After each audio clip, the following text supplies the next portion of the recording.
Hello everyone, welcome back to my channel. আজকের ব্লগটা সাধারণত একটু অন্যরকম, কারণ আমি এটার মধ্যে একটা অন্যরকম টপিকের ব্লগ করছি। আর দিদিরা অনেক দিন বাদে এসেছিলো ঘুরতে, তো ওরা বললো চল আমাদের একটু স্কুলের পাশ থেকে ঘুরে আসি। সাধারণত ওরা এলে আমরা একটু মাঠের দিকেই যাই ঘুরতে, ওই সর্ষে ফুল টুল, আর এই টাইমটায় তো ওইসব হয়। তো এইবার এসেছিলাম একটু স্কুলে, ওদের স্কুল। এই স্কুলটা কিন্তু আমি পড়িনি, ওরা পড়েছে। তো দেখো মাঠটা, পুরোটা মাঠ জুড়ে এত রোদ উঠেছে, এই শীতের মধ্যেও খুব গরম লাগছে।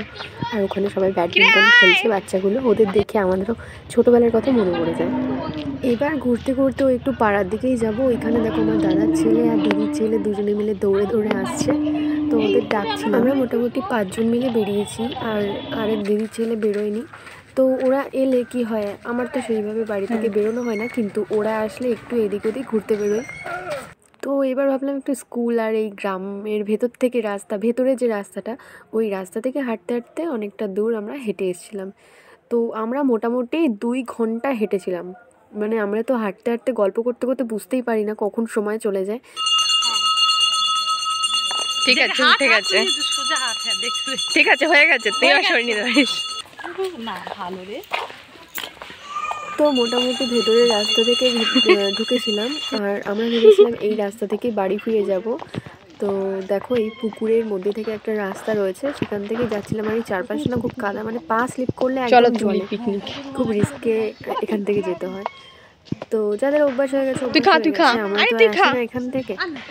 আর এখান থেকে আমরা যাচ্ছি, যারা শহরে থাকে তারা গ্রাম ভালোবাসে, আর যারা গ্রাম থাকে তারা বেশিরভাগই গ্রামই ভালোবাসে। আমার তো গ্রামের পরিবেশটাই বেশি ভালো লাগে। শহরের ঘিঞ্জি, চারপাশের দূষণ পরিবেশ আর ঘন ঘন ঘর বাড়ির থেকে আমার মনে হয় গ্রামের এই খোলামেলা উঠোন, পুকুর ঘাট এইসব আমাদের বাড়ির খুব একটা পাশেই পুকুর ঘাট এসব নেই, কিন্তু কিছুটা দূরে ওই মাঠ পুকুর সব কিছুই আছে। তো এই মাটিতে দেখো লাল শাক চাষ করা আছে, কি সুন্দর লাগছে। আর রোদটাও কত মিষ্টি। এই শীতকালে রোদও এত গায়ে লাগছে, ভাগ্যিস সোয়েটার পরে আসেনি, কিন্তু চাদর নিয়েও হাঁটতে পারছি না, এত গরম লেগে গেছে। আর ওদের দুজনের পা ব্যথা হয়ে গেছে, মানে ওরা ভাবছে কখন বাড়ি যাবে। তো এতটা হাঁটা হয়ে যাবে হাঁটতে হাঁটতে আমরা বুঝতে পারিনি। আসলে অনেক দিন বাদে দেখা হলে যা হয়, গল্প করতে করতে না কখন যে সময় চলে যায়। তো এখন যাব বাড়ির দিকেই, আর এই রাস্তাটাও আমাদের বাড়ির দিকেই গিয়েই উঠবে, কিন্তু বাড়িতে যাওয়ার আগে কিছু কাজ আছে। স্কুল তো তোমাদের দেখিয়ে দিয়েছি, কিন্তু এইবার দেখাই তোমাদের আমার স্কুল। মানে আমি একদম প্রাইমারি স্কুলে পড়েছিলাম ছোটোবেলায়। তো এই স্কুলটা আমার অনেক স্মৃতি জড়িয়ে আছে। আমি 1 থেকে 4 অবধি স্কুলে পড়েছিলাম, আর অনেক দিন বাদে স্কুলের পাশে এলাম। অনেকটা চেঞ্জ হয়ে গেছে, আগে ওই দোতলাটা ছিল না আমরা যখন পড়তাম, আর এখনও দেখো টিনের চালটা রয়েছে। বেশ ভালো লাগে না, এই স্মৃতিগুলো যখন মনে পড়ে তখন একটা আলাদাই অনুভূতি হয়। তো চলো এখানে গল্প করতে করতে আমরা বাড়ির দিকেই যাব। তার আগে একটা দোকানে যাব, কিছু কেনার আছে।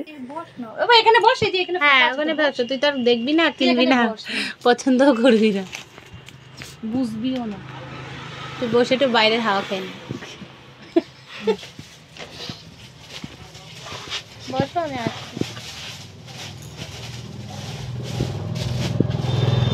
তো কেনাকাটাও তো হয়ে গেল, আর এইবার যাচ্ছি আমার বড় জেঠির বাড়িতে, মানে বড় মার বাড়িতে। দিদিরা আসলে আমি ওইখানেই যাই।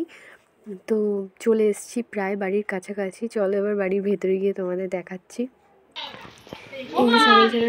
এই ছাগলছানাটার বয়স ওই মাত্র 2 দিন মতন হবে, মানে কালকে সকালেই হয়েছে। আর দেখো কি সুন্দর ওঠার চেষ্টা করছে, মানে এত তাড়াতাড়ি ভাবাই যায় না। তো অনেক চেষ্টা করে ও উঠতে পারছে না, আমি একটু হেল্প করবো ভাবছিলাম, কিন্তু দেখি কি করে, ও উঠতে পারে কিনা।